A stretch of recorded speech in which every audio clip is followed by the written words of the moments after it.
Très bien, eh bien maintenant il est 14 heures. Donc je vous propose de commencer. Donc déjà bonjour à tous, bienvenue à ce webinaire dédié à l'art de l'appréhension. Donc on va voir quelles sont les problématiques que rencontrent les constructeurs et quelles sont les différentes technologies qui permettent de répondre.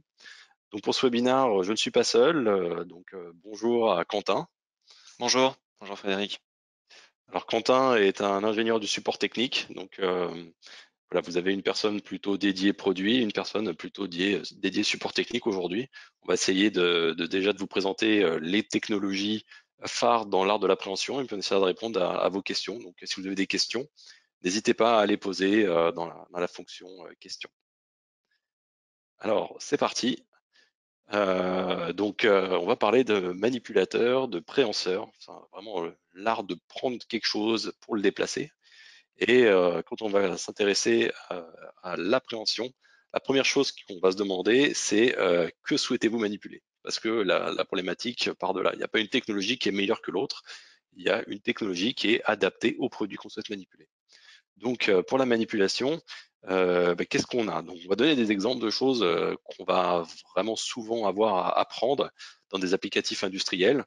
On va prendre, par exemple, donner un exemple, là c'est une pomme pote. Alors, une pomme pote, vous imaginez que c'est quelque chose d'assez souple, avec une surface assez lisse, mais qui peut facilement se déformer. Donc, ça va forcément poser des problèmes dans comment manipuler ce genre de produit-là. Un autre exemple dans un autre milieu, imaginons maintenant une bougie qui va être insérée dans un moteur de voiture. Exemple différent, des lattes de bois. Donc là aussi, on a des surfaces qui vont être très lisses, qui vont être assez lourdes, hein. On n'est pas sur quelques grammes, hein. Ça peut être des lattes qui peuvent faire plusieurs centaines de grammes, voire des kilogrammes, avec des états de surface très différents. On peut avoir des surfaces très lisses pour certains parquets et d'autres qui sont plutôt poreuses, qui sont très bosselées. Alors, toujours dans l'industrie alimentaire, l'appréhension d'aliments directs. Donc là, attention, hein, ce sont des aliments propres à la consommation, donc il faut éviter tout risque de consommation. Donc là aussi, on va avoir des problématiques liées à ce genre d'applicatif.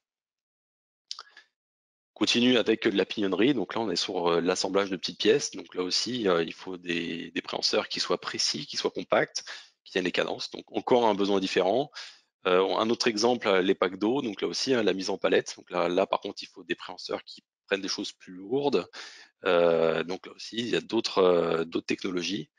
Les tôles, la tôlerie, les tôles perforées. Donc là aussi, quand c'est perforé, bah forcément, on va pas pouvoir utiliser de la technologie du vide, hein, parce que sinon ça aspire à travers les trous. Donc qu'est-ce qu'on a comme autre technologie aujourd'hui pour manipuler la feuille perforée?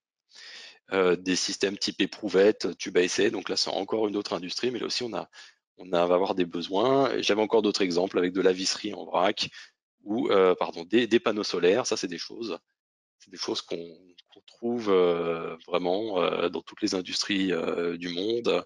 On retrouve un ou plusieurs de ces exemples. Alors, comment bien définir son préhenseur? Bien définir son préhenseur, c'est d'abord bien définir la pièce qu'il va prendre. Donc, on a vu que le préhenseur dépendait de la pièce qu'on allait prendre. Donc, comment définir un peu cette pièce? On a donné des exemples. Maintenant, comment définir la pièce et comment définir son bon préhenseur? Première chose qu'on va prendre en compte, c'est la masse, la forme de l'objet. Si quelque chose qui est plat, ça peut être pareil qu'une chose qui est cylindrique ou cubique. Là, on est sur des formes différentes, donc des technologies de préhension différentes. Le matériau, ça va jouer sur la masse. Ça va aussi jouer sur l'état de surface. Donc ça, c'est important. Quel est l'état de surface? Est-ce qu'on a un état de surface qui va être plutôt lisse, plutôt rugueux? Parce que quand on va tenir la pièce, il y a certaines pièces qu'on va tenir par frottement. Et la qualité du frottement sera donnée par l'état de surface de la pièce et le matériau. Et enfin, ce qui n'est pas lié forcément à la pièce, mais à tout ce qui est lié à l'environnement général. Donc la première chose, la dynamique. Pourquoi? Parce que quand on va prendre une pièce, en général, ça va être pour la déplacer, donc l'amener d'un point A à un point B. Et quand on va être amené à déplacer cette charge, on va avoir un mouvement qui peut être vertical pour dégager la pièce, des mouvements horizontaux sur deux axes pour manipuler la pièce, l'emmener d'un point A à un point B. Et l'accélération de ces mouvements ça peut poser un problème de dimensionnement. Si vous avez une accélération qui est très violente, lorsque vous arrivez en fin de course, vous avez un choc assez élevé. Et si la pièce est mal tenue, parce que le dimensionneur n'est pas le bon, la pièce va être lâchée et va partir hors de l'endroit où il devait être posé. Donc voilà, ça c'est des choses à prendre en compte. La dynamique, c'est important. Accélération, décélération. Et dernier point, l'environnement. Forcément, on peut avoir des environnements qui peuvent être très propres, où là, il n'y a pas d'influence particulière. Mais si dans une zone plutôt alimentaire ou une zone d'usinage, on a des contraintes particulières liées à certaines huiles de coupe, à des produits de nettoyage. Donc forcément, l'environnement a une influence importante sur l'état du préhenseur, sur le type de préhenseur qu'on va choisir et les matériaux qu'on va retenir pour prendre le préhenseur. Voilà. Alors maintenant, je vous propose de regarder quelques types d'exemples de pièces. Alors, ce que je voudrais dire d'abord, c'est pas ce qui est là est obligatoirement vrai. Ce sont des propositions, des expériences qu'on a vécues avec nos clients qui nous permettent de dire, pour ce type de problématique, on estime que le meilleur préhenseur, c'est ça. C'est pas gravé dans le marbre, ce sont des recommandations, ce sont nos expériences qui nous disent, voilà, ça c'est quelque chose qui marche bien. Mais après, il y a pas de règle. Il y a des choses qu'on peut vous proposer, mais vous pouvez aussi vous dire, peut-être que là, pour le coup, peut-être une autre technologie serait plus adaptée. Donc là, on va regarder vraiment les grandes technologies, à quoi elles correspondent et quels sont l'intérêt pour les pièces que vous manipulez. Alors, on va partir sur l'application classique, l'application où on a une pièce qui, on va dire, qui est en forme de 3 dimensions. Hein, donc, je dis pas forcément un cube, hein, ça peut être un parallélépipède, ça peut être une sphère, un cylindre. Donc, on est vraiment quelque chose qui a vraiment des dimensions dans les 3 dimensions. Et avec des codes qui sont fixes et qui sont toujours les mêmes. Et là, la meilleure solution, ça va être d'utiliser des pinces. Alors, je ne vais pas vous faire un catalogue de tout ce que Festo propose comme pince. Il existe de nombreuses technologies de pinces, des pinces parallèles, concentriques, radiales angulaires. On peut aussi avoir de la pince étanche, tout ça. Mais là, c'est pour vous donner une idée. La meilleure solution pour ce genre de pièces, ça va être d'utiliser de la pince. Donc, on a une vidéo pour donner un exemple. En tout cas, l'intérêt de ce type d'une pince, quand on va l'utiliser dans ce type d'environnement, l'intérêt d'utiliser des pinces pour ce type de pièce, la première chose, ça va être la prise et la dépose répétable. Pourquoi? Parce que quand vous êtes dans une application de type pick and place, vous prenez votre pièce, vous la déposez à un autre endroit. En général, la pièce est toujours la même. Donc pour s'assurer que si vous faites toujours la même, c'est que vous allez avoir des cadences élevées et que vous pouvez prendre votre pièce et la poser au même endroit de façon répétable. Donc utiliser un système de pince, ça va rendre la chose répétable. Donc du coup, on va avoir quelque chose une vraie répétabilité à chaque mouvement. On ne va pas avoir de mouvement qui dévie, qui pose mal au mauvais endroit, mal orienté. Avec le système de pince, c'est ce qu'on a de plus fiable pour la répétabilité. Autre point, une pince est robuste. On va voir après, on a des technologies qui sont plus souples, type ventouse, type mort qui se déforme. Donc la pince, elle, comme elle est en matériel, elle est plus robuste, elle ne se déforme pas. Autre point, la force de maintien est élevée. Quand on tient la pièce, on la tient de façon ferme. On applique un gros effort des deux côtés de la pièce pour la tenir de façon fermée. Et la force est liée à un mouvement pneumatique en général ou un mouvement électrique et la force est très élevée. Autre point, pour les pneumaticiens qui ont l'habitude de travailler avec des vérins double effet, donc très classiques, ils ont l'habitude des distributeurs classiques et du coup là pour piloter une pince, un distributeur classique fait très bien l'affaire. Donc si vous avez l'habitude de la pneumatique avec de nombreux mouvements pneumatiques, du coup vous retrouverez aussi une grande facilité à utiliser le même distributeur pour un vérin ou pour une pince. Alors d'autres fonctionnalités qu'on a aussi sur les pinces, c'est la possibilité d'utiliser un ressort. Quel est le problème en général? Si vous avez une pince sans ressort, imaginons que vous avez une coupure d'air parce qu'il y a un arrêt d'urgence. Si vous lâchez, si vous coupez l'air de la pince, forcément il n'y a plus d'air qui ferme la pince et du coup elle va s'ouvrir. Donc si vous voulez éviter ce comportement en cas de coupure d'air, il est possible dans une pince de mettre un petit ressort qui maintient la pression sur la pièce pour qu'elle soit fermée même en cas de coupure. Donc ça, c'est une technologie, faut y penser des fois. Et avec les pinces, c'est assez facile d'avoir le maintien de la fermeture, même en cas de coupure d'air. Et pareil, pour les applications toutes électriques, donc là on disait en pneumatique on retrouve des pinces, mais il est aussi possible d'avoir des pinces électriques. Donc il n'y a plus d'air qui arrive dans la pince, hein. La pince, elle est fermée par un courant, elle est ouverte par un courant. Et du coup, on va tenir la pince, on va fermer, on va utiliser la force électrique pour ouvrir et fermer et maintenir la pièce fermée.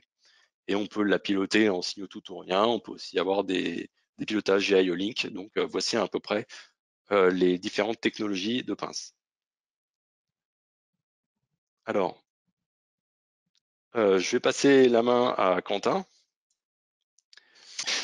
Oui, alors effectivement, pour l'appréhension, on a aussi la possibilité de faire une préhension par le vide. Alors, juste pour rebondir à ce que tu disais, Frédéric, l'approche qui est intéressante sur le dimensionnement d'un système de préhension, c'est de commencer d'abord par qu'est-ce qu'on doit attraper. Qu'est-ce qu'on doit attraper, comment on l'attrape, et ensuite, après, on détermine tout le système de manipulation autour et le manipulateur XY par exemple ou XYZ en fonction du besoin de déplacement. Mais c'est une approche intéressante, c'est de commencer par la pièce. Comment est la pièce? Donc une des possibilités, c'est de faire une préhension par le vide. Donc parmi les avantages, donc on peut avoir des cadences élevées effectivement, puisque faire le vide, c'est relativement rapide. On va voir après comment on peut faire le vide, mais c'est relativement rapide. C'est une solution qui est de base économique. Ça demande quelques, si j'exagère, ça demande quelques bouts de plastique finalement pour créer du vide avec une solution type Venturi.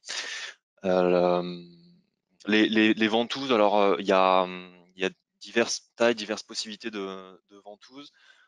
Les plus courantes, c'est les ventouses cylindriques. On peut avoir aussi des ventouses plus oblongues. Souvent, les clients, par exemple, nous demandent des ventouses de formes différentes sur l'électronique, par exemple, où ils ont des espaces assez limités sur une plaque électronique pour faire pour y placer des ventouses. Il y a des différences de matériaux possibles, des matériaux de euh, caoutchouc différents possibles pour pouvoir avoir des coefficients de friction différents en fonction de la surface sur laquelle on souhaite réaliser l'appréhension avec la ventouse. Sur les compensations de hauteur, effectivement, c'est une option qui est intéressante. Je pense à un cas d'un client qui souhaitait attraper une poutre qui était assez longue et du coup, la poutre avait une torsion, donc du coup, elle faisait si j'exagère, un U. Et bah, forcément, les ventouses devaient s'adapter à cette différence de hauteur qu'il y avait entre le début de la poutre, le milieu et la fin. Et donc, voilà, la compensation de hauteur était intéressante à utiliser dans ce cas-là. Il y a d'autres choix qui vont déterminer la sélection d'une ventouse. Alors, si on peut passer à la diapo suivante, Frédéric, on peut voir déjà qu'il y a tout ce qui est matériaux. Alors, les matériaux, on va avoir des matériaux qui vont être plus destinés à, par exemple, l'alimentaire, comme par exemple tout ce qui est silicone.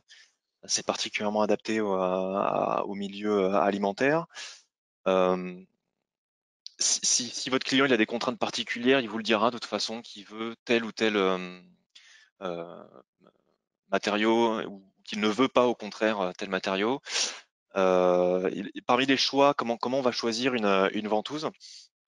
Ça va être aussi par la base des coefficients de friction que la ventouse va proposer, que le matériau va proposer avec avec la pièce à attraper. Alors ces coefficients de friction, ils vont varier. Euh, il existe des abacs on va dire, un peu par essai-erreur, si je puis dire. Il n'y a rien comme disait Frédéric, il n'y a rien de vraiment calculé.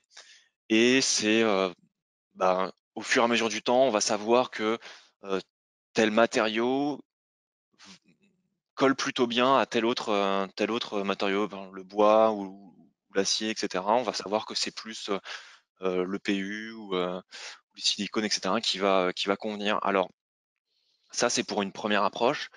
Et après, c'est vrai qu'on a tendance à proposer aux clients de prendre toute une gamme, enfin toutes les variantes qui existent dans la gamme et de vérifier comment se passe comment se présente le coefficient de friction avec le matériau qu'on souhaite attraper.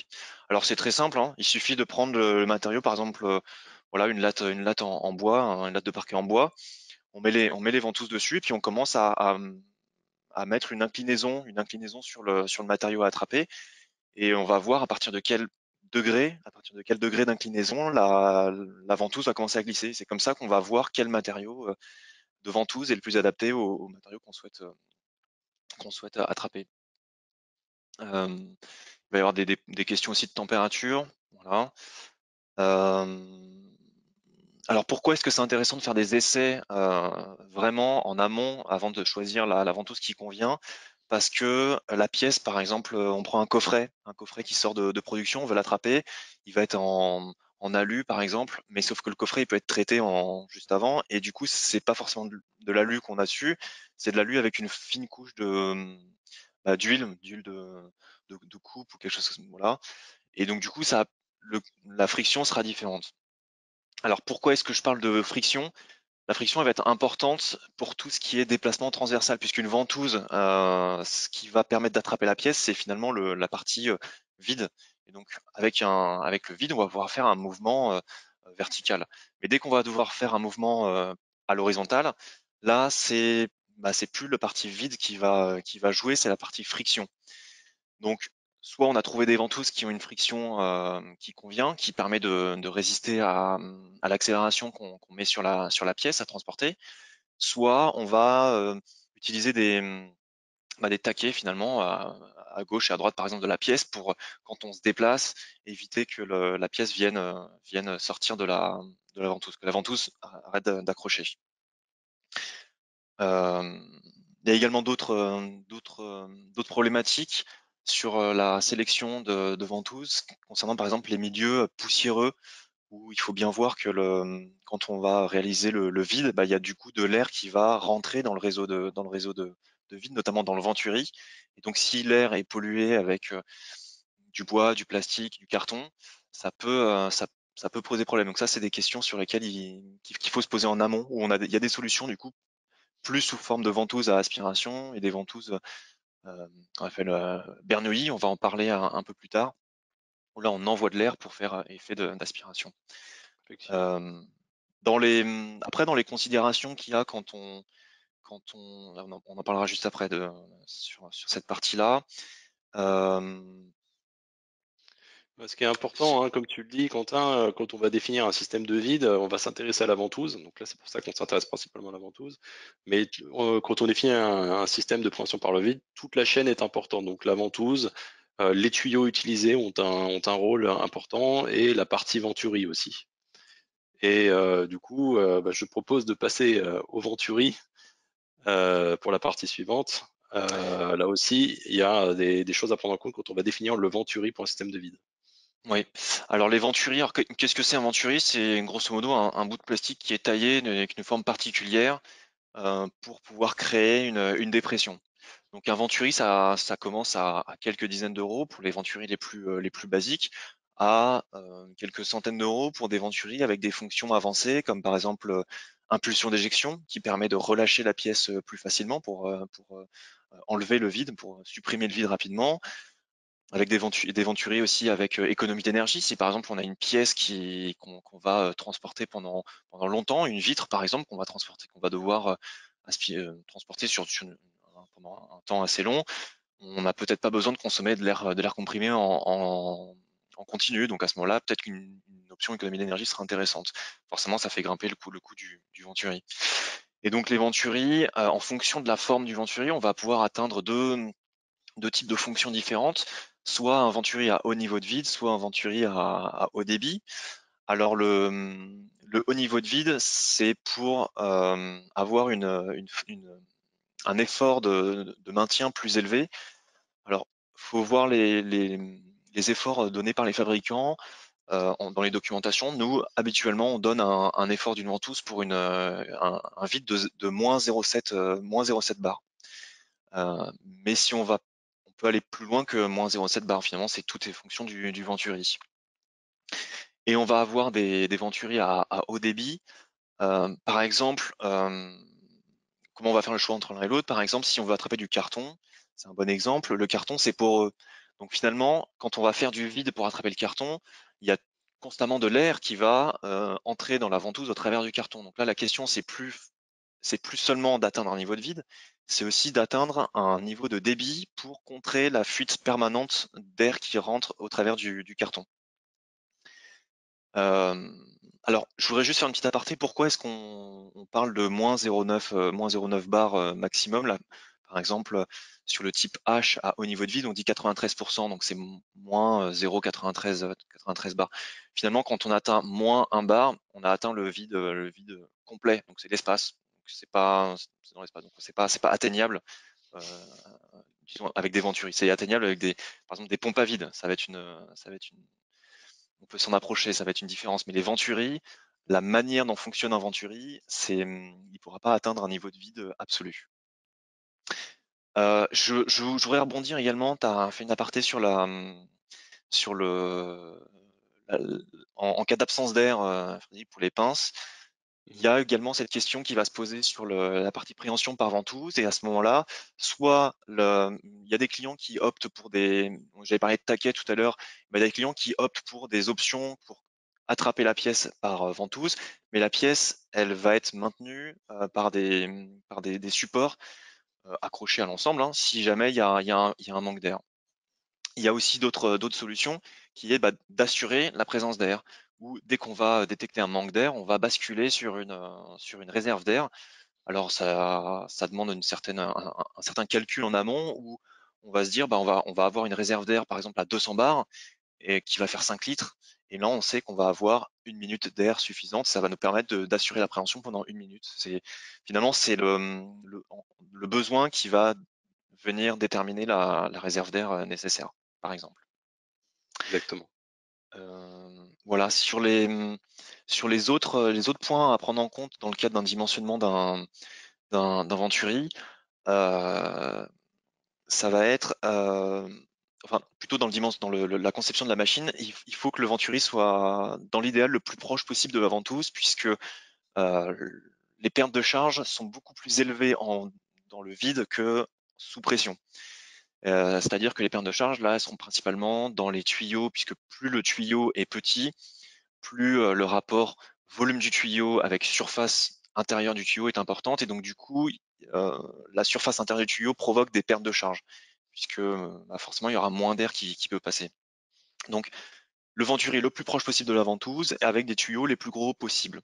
Ça fait certes un volume d'air plus important, mais au final, on est gagnant puisqu'on va avoir une préhension plus efficace avec une perte de charge un peu moins importante au niveau de la ventouse. Ah bah, merci Quentin. Voilà. Je vais continuer avec d'autres types de préhenseurs, parce que c'est vrai qu'aujourd'hui on connaît principalement tout ce qui est préhension par pince parallèle, pince angulaire, pince 3 doigts, mais il y a aussi, et le vide, mais il y a aussi d'autres technologies de pinces. En particulier des pinces qui vont être dédiées à la préhension de pièces particulières, qui sont souvent cylindriques ou tubulaires, flacons. Donc là, j'ai de la vidéo. Donc là, on va être sur une application, on va prendre des bouts, des verres, et les verres, au lieu de les prendre avec une pince classique, on va les prendre avec une pince à soufflet. Donc le principe, c'est un soufflet qui est piloté par un piston. Et ce qui se passe, c'est qu'on va venir avec le piston écraser le soufflet. Du coup, le soufflet, au lieu d'être en hauteur, il va se tasser. Il va avoir un diamètre qui augmente. Et du coup, via ce diamètre, on va pouvoir prendre des pièces par l'intérieur. Donc, c'est ce que vous voyez sur la petite vidéo. Et l'intérêt de ce type de solution, c'est que l'appréhension, enfin, en plus de prendre le verre, on va pouvoir le rendre complètement étanche. Et du coup, en parallèle, on peut réaliser un test d'étanchéité. Je vais remettre la vidéo. Donc, le test d'étanchéité, ça veut dire quoi? Ça veut dire que quand la pince tient le verre, on va pouvoir envoyer de l'air via le tuyau central et faire un test d'étanchéité. On va envoyer de l'air, on va pouvoir mesurer la pression qui est maintenue dans le verre. Et du coup, on va pouvoir dire, voilà, si la pression est parfaitement stable, c'est qu'il n'y a aucune fuite dans le verre. Si la pression descend, c'est qu'il y a une fuite dans le verre. Donc là, sur un verre à pied comme ça, je ne pense pas que ce soit nécessaire de tester l'étanchéité, mais si vous avez des choses un peu plus importantes, par exemple un un tube à essai, ça peut être aussi un flacon dans l'industrie de la cosmétique, ça peut être aussi un réservoir d'essence qui lui aussi a un orifice cylindrique pour l'arrivée de la pompe à essence. Dans ce cas-là, vous pouvez faire un test en même temps que vous manipulez avec ce préhenseur, vous pouvez tester l'étanchéité. Du coup, je vois que j'ai retrouvé la vidéo, donc je fais un petit retour sur cette vidéo. Et là, on a un exemple de préhension avec du vide. Donc là, sur l'exemple, on est en train de manipuler du carrelage. Et là, du coup, on utilise des ventouses avec des venturis pour maintenir le niveau de vide entre la pièce et entre le carrelage et la ventouse. Et vu que j'ai ma vidéo, je vais aussi revenir sur mon premier exemple qui avait posé un problème juste avant. C'était l'appréhension par pince. Et là, l'appréhension par pince, ben, on a un exemple dans une ligne de production qui est chez Festo. Donc, on utilise aussi des pinces dans nos lignes de production où là, on fabrique des distributeurs individuels. Et là, vous allez voir que tout l'assemblage se fait quasiment qu'avec des pinces. Donc, vous voyez, c'est des petites pinces qui s'ouvrent et qui se ferment, qui viennent prendre des pièces, les déplacer, les orienter et on assemble le corps d'un distributeur de façon complètement automatisée avec des pinces. Donc là, on a du pick and place, donc prendre et dépose. Et ça, ici, pour que ce soit le plus précis possible, on fait ça avec des pinces, beaucoup de pinces pneumatiques. Et ça permet de faire de la production rapide, répétitive et précise. Donc voilà pour vous donner un exemple d'utilisation de pinces dans un environnement assemblage de petites pièces. Voilà, on va continuer. Je suis désolé pour les petits soucis de vidéo, mais voilà, on a rattrapé le retard.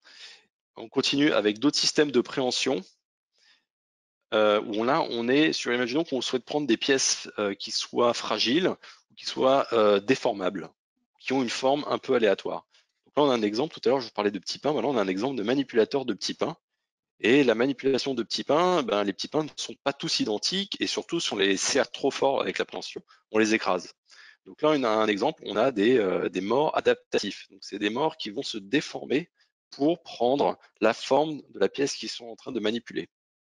Donc c'est un système qui est breveté par Festo et c'est très pratique pour prendre principalement des produits alimentaires parce que les produits alimentaires ne sont pas tous répétables, hein, c'est pas usiné, ça sort d'un four, ça peut être aussi des avocats, des pommes, où là vraiment la forme est bon, une pomme ressemble toujours à une pomme, mais la forme géométrique parfaite, ça n'existe pas, elles sont toutes un petit peu aléatoires, elles peuvent être un peu plus longues, un peu plus larges. Et du coup, ce type de préhenseur qui va se déformer pour prendre la forme de la pomme sans l'écraser, ça peut être utilisé principalement là dans des applicatifs industriels. Et puis au passage, les morts sont en polyuréthane, qui est un matériau qui peut être utilisé dans les environnements alimentaires. Voilà pour une technologie de préhension. Donc la pince reste la même, hein, c'est une pince parallèle. Par contre, le mort qui tient le produit, il est adaptatif. Voilà. On va continuer avec une autre technologie de pince parce que finalement, on se rend compte qu'il y en a beaucoup. Et là, on va parler d'un système, lui, qui n'est plus avec des morts adaptatifs, mais une membrane qui va complètement se déformer pour attraper des choses. Et là, du coup, on va voir dans la vidéo qu'il n'y a pas de mort, il n'y a pas de vide, il y a juste une membrane qui est légèrement pressurisée pour se déformer et attraper les pièces en les englobant, en enfermant la forme complètement. Et du coup, on est sur un système là qui est parfaitement adaptable. C'est-à-dire que là, il n'y a même plus besoin de dire faut que les pièces aient à peu près toutes la même forme. On est vraiment sur un système qui s'adapte à toutes les formes peut qu'elles aient la possibilité d'être prises. Ça veut dire qu'on va pas forcément pouvoir prendre quelque chose de plat. Donc, on va pas prendre, par exemple, une dalle de smartphone, c'est pas trop adapté. Par contre, une pièce qui a une forme en elle-même, qui peut être englobée un minimum, on va pouvoir la prendre. Donc, c'est basé sur le principe de langue de caméléon. Donc là, on voit, par exemple, prendre des cylindres, prendre des tubes, prendre des bouchons, prendre des bouteilles. Et ben, tout ça, c'est possible avec ce genre de préhenseur. Donc ça peut être utilisé aussi pour des applications de dévraquage. Imaginez que vous recevez un bac avec 500 écrous dedans. Avec une pince, on va pas pouvoir prendre les écrous parfaitement correctement. Il y a des fois, on va rater l'appréhension. Donc avec ce genre de pince, on va pouvoir descendre et puis l'appareil va prendre les écrous un par un, même si les écrous sont pas bien orientés. Ou alors, si vous avez des vis et des écrous, un appréhenseur qui fasse à la fois les vis et les écrous, avec ce type de produit, c'est facile. Donc on peut vraiment prendre différentes formes avec un seul préhenseur et facilement dévraquer un grand bac pour faire des lots de une vis, deux vis, trois vis. Voilà, ça c'est un type de préhenseur qu'il est possible d'utiliser aussi dans des applications industrielles. Et notre dernier cas pour aujourd'hui, pour continuer, c'est les surfaces qui peuvent être planes, délicates, mais les surfaces pour lesquelles le vide n'est pas forcément adapté parce que le produit est trop poreux, ou alors parce qu'il est percé, ou alors parce qu'il est trop fragile. Parce qu'imaginons qu'on prenne, là on est sur le cas d'un panneau solaire, le panneau solaire, si on le prend avec des ventouses, il y a un risque que la ventouse marque la surface. Et sur ce type de produit très fragile, on ne veut même pas marquer la surface. Donc on a besoin de systèmes qui prennent les pièces sans laisser aucune marque. Et là, la technologie qu'on peut utiliser, c'est l'appréhension par effet Bernoulli. Donc, l'appréhension par effet Bernoulli, ben, on va voir qu'il n'y a pas de marque qui est laissée sur le produit et surtout, ben, ça permet de prendre de nombreuses surfaces. Donc, on va donner quelques exemples de préhension via l'effet Bernoulli. Et là, ben, là, on a une application où on manipule des petits panneaux solaires dans l'électronique. Et vous voyez que là, dans l'environnement, ben, ça tient même à des cadences élevées parce qu'on est sur un système avec des cinématiques importantes. Là, on est avec des accélérations entre 20 et 40 mètres secondes carrés, donc c'est très rapide. Et pourtant, la pièce est bien tenue, elle ne glisse pas au moment du freinage. Elle est vraiment bien tenue par le système. Donc ça, c'est un des intérêts du système Bernoulli. Et puis, donc pour le principe, en fait, comment ça marche? Ben, on envoie de l'air sur les côtés via la forme de la buse, et en ayant une surpression sur les côtés, au milieu de la surface, on a un léger vide qui est suffisant pour attraper une pièce. Et du coup, c'est comme ça qu'on va pouvoir tenir et retenir des surfaces qui sont planes. On va voir que l'avantage de ce système, c'est que ça fonctionne avec des surfaces planes. Ça peut aussi fonctionner avec des surfaces qui sont très inégales ou qui sont rugueuses. Par exemple, là, on est sur une bande de matière légèrement poreuse, de fibre carbone. Ben, là aussi, on peut tenir la pièce et on voit qu'on la lâche pas. Du papier bulle aussi. Le papier bulle, ben ça, avec une ventouse, c'est pas génial parce qu'on n'aura pas une bonne adhérence.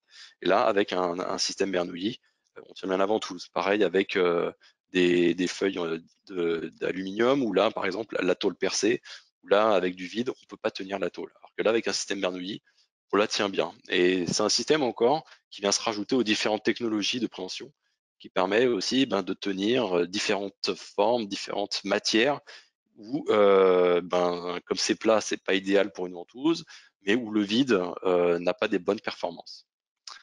Voilà pour un aperçu des différentes technologies de préhension. Maintenant, ben, je vous propose de répondre à vos questions. Donc, je vais regarder si vous en avez posé. Alors, pour l'instant, il y a pas beaucoup de questions. Bah, n'hésitez pas déjà à nous dire si ça répond à vos attentes, parce qu'on essaie de faire quelque chose d'assez général sur la thématique de l'appréhension. Est-ce que ça répond à vos questions? Est-ce que vous avez vu des nouvelles choses? Parce que c'est vrai qu'aujourd'hui, dans l'industrie, on parle beaucoup de pinces. Alors, il y a ceux qui font que de la pince, il y a ceux qui font que du vide. Voilà, chez Festo, on a la chance de proposer différentes technologies, donc les pinces et le vide, mais aussi des choses un peu plus différentes qui répondent à des problématiques un peu plus poussées, comme on a vu avec le système Bernoulli par exemple, ou alors avec les pinces adaptatives, avec les morts de pinces adaptatifs. Voilà, on a un panel de solutions pour l'appréhension qui permet vraiment de prendre des choses plus variées, avec des problématiques particulières, plus étendues. Alors, je vois qu'on a une première question. Quelquefois, il y a des traces de ventouse sur le verre. Oui, c'est ce dont on parlait.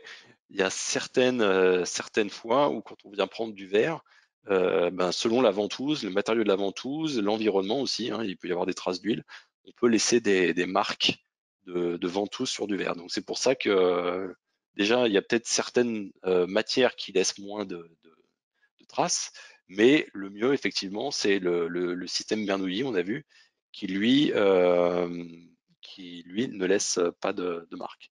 Alors, en intro, vous avez parlé du bois, pas d'exemple. Alors, le bois, il y a plusieurs façons de le prendre, hein, on a vu. Hein. Quand on parlait de latte de bois, ben, ça va dépendre de la rugosité du bois. Si vous avez un bois qui est bien lisse, vous pouvez le prendre avec du vide. Donc, on parlait de l'exemple des cartons tout à l'heure, hein, les Venturi avec du carton, ben, on peut les prendre.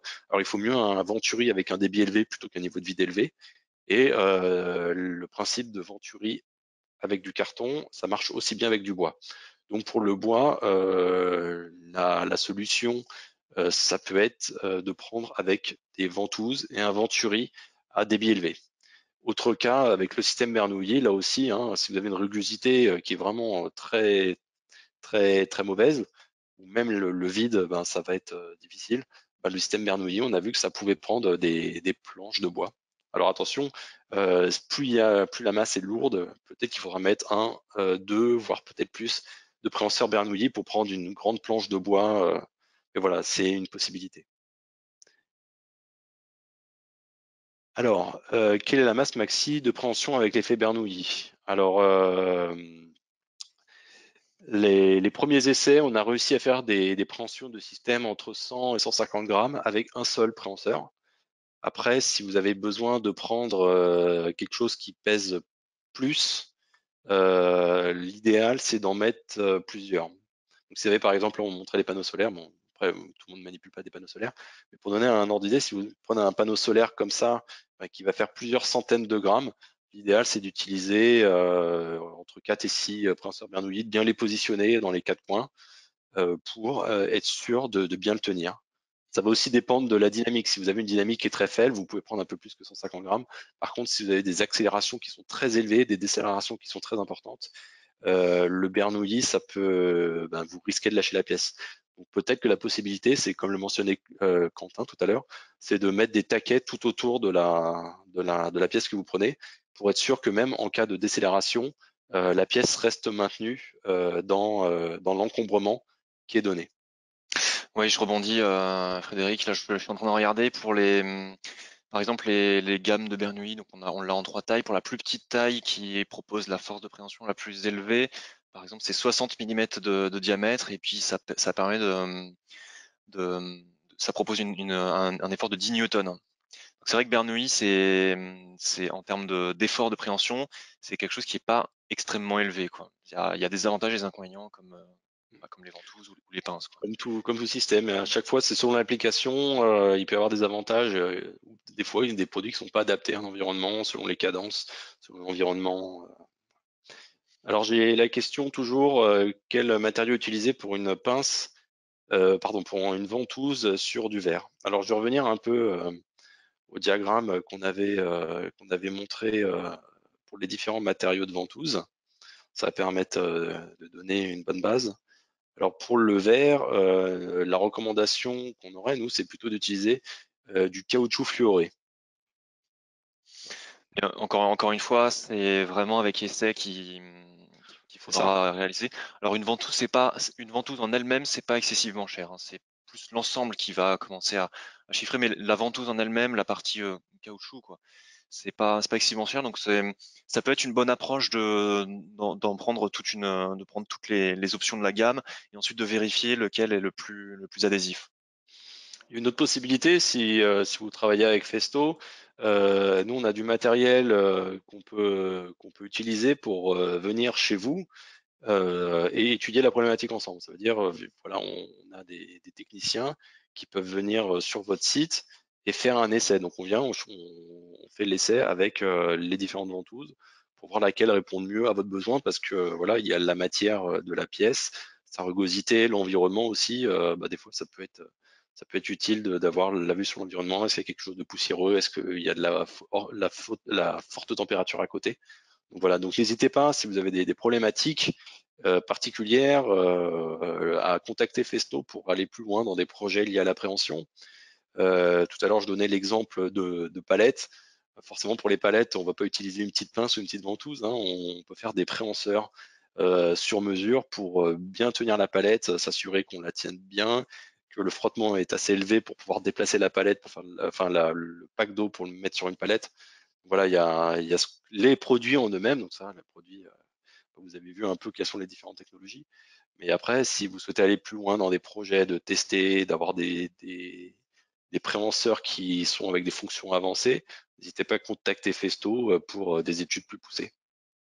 Voilà. Est-ce que vous avez d'autres questions ou est-ce qu'on a répondu à toutes vos interrogations? Alors là, pour l'instant, je vois qu'il n'y a plus de questions depuis quelques minutes. Eh ben, je vous remercie à tous d'avoir suivi ce webinaire d'aujourd'hui dédié à l'appréhension. On espère que ça vous a intéressé. Euh, N'hésitez pas, si vous voulez partager ce webinaire avec un de vos collègues ou une information que vous aimeriez revoir, nos webinaires Festo Today sont tous disponibles sur notre page YouTube de Festo France. Donc, si vous voulez revoir un passage ou revoir un webinaire qu'on a réalisé déjà il y a quelques semaines, n'hésitez pas à aller sur la page Festo France de YouTube et vous retrouvez dans la section Festo Today tous les Festo Today qu'on a animés depuis quelques semaines. Alors, pour conclure, je vais vous donner rendez-vous demain. Alors, demain, on continue les éditions de Festo Today. Et demain, on parlera d'un outil qui s'appelle SmartNance, qui est vraiment dédié à la maintenance digitale. Donc, ce sera mon collègue Arthur Lepivert qui vous assurera cette présentation. Et voilà, voilà pour cette semaine. Je vous remercie de vous être connectés. Je vous souhaite à tous une très bonne journée. Merci Quentin. Merci.